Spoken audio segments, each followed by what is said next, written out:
All right, welcome back. Today, we're jumping straight into one of the most incredible, literally earth-shaking adventures out there. Picture this. You're walking through a vast desert under a sky just completely packed with twinkling stars.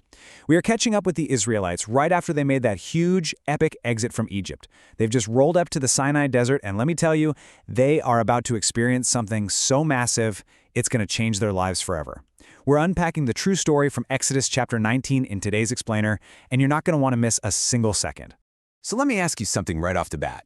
Have you ever seen a gigantic mountain just suddenly erupt with bright fire, thick smoke, and shake like a massive earthquake? Yeah, probably not. But that is exactly the wild, true reality we're stepping into today. The Israelites have just set up their camp right at the base of this towering mountain called Mount Sinai, and they are literally front row for the most awe-inspiring light and sound show in all of history. Part 1. Journey on Eagle's Wings.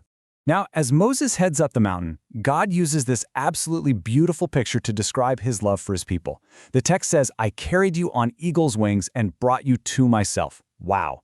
Just imagine a massive, protective eagle swooping in and safely carrying her babies away from danger. It's such a vivid picture, right?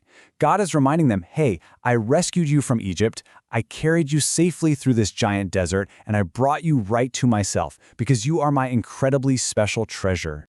And this sets up this brilliant two-way promise. It's what we call a covenant.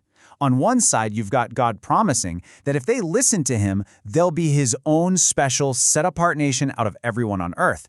And on the flip side, the people hear this and they are just buzzing with excitement. They all answer together like one giant unified voice. Everything Adonai has said, we will do. They are completely all in on this promise to obey. Moving on to part 2, getting ready for God. Okay, so God is coming in a thick cloud, but they can't just hang out as they are. Look at this strict 3-day countdown.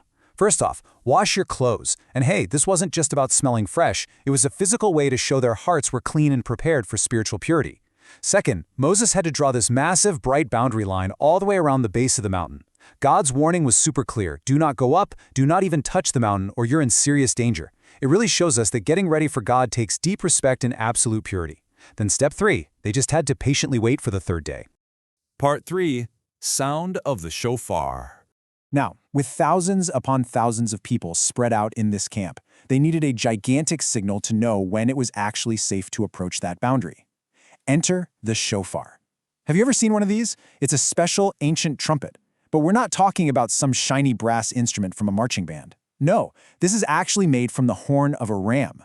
Because of its totally unique shape, blowing into it creates this incredibly loud, deep, rumbling blast that carries for miles. It is the ultimate wake-up call. Seriously, I want you to imagine the loudest, most bone-rattling horn blast ever. In fact, pause this explainer for a second, grab your parents, and check out the link right there on the screen. Listen to that mighty shofar blast for yourself. That loud, echoing rumble, that is the exact sound the Israelites felt and heard echoing across the desert. When that shofar sounded, they knew, without a doubt, it was time. Part 4, the shaking Smoky Mountain. All right, we finally reached the morning of the 3rd day, the big climax. And the timeline of this morning is absolutely wild. First, the sky just explodes with crashing thunder and flashing lightning. Then, this super thick, heavy cloud completely covers the mountain. Next up, that blasting shofar sounds so intensely that the whole camp is literally trembling. And then, the grand finale. God descends on the mountain in blazing fire, thick smoke billows up into the sky like a giant furnace, and the entire mountain starts violently shaking like an earthquake. Listen to this awesome quote straight from the source. Mount Sinai was enveloped in smoke because Adonai descended onto it in fire, and the whole mountain shook violently. Can you even imagine standing there? The sound of that shofar is just getting louder and louder and louder. Moses speaks up, and then amazingly, God answers him with a booming voice that cuts right through the storm. But even with all this mind-blowing stuff happening, God gives Moses a very strict warning. He tells him, go back down and warn the people absolutely do not force your way through the boundary to try and see me, or you will perish. Even the priests, the ones who usually come close to God, have to keep themselves completely holy.